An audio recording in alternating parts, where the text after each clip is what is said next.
چاره سرم امشب که یار تازه داره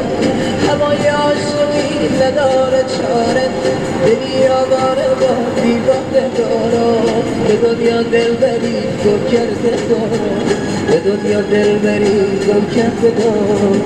خدایا بی کسی اندازه داره دل که عاشق باشه نداره چاره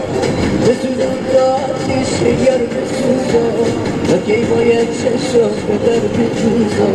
و کی باید چشم به درد دوزم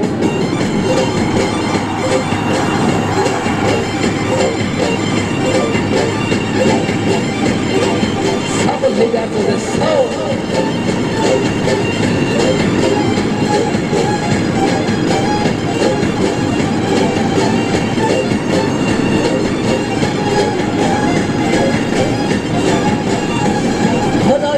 سفر یاران نیومد رفیق دل دیواران نیومد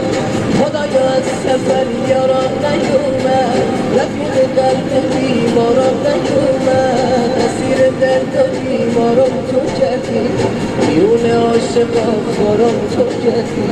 میون عاشقا خارم تو کرد خدایا بی کسی اندازه داره دل عاشق بشه نداره چاره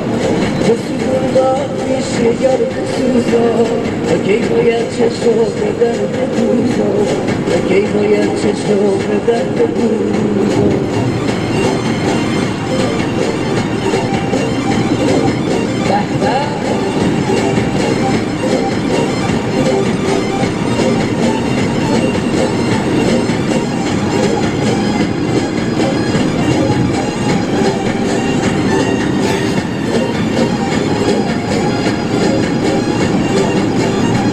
سرم امشب خیال تازه داره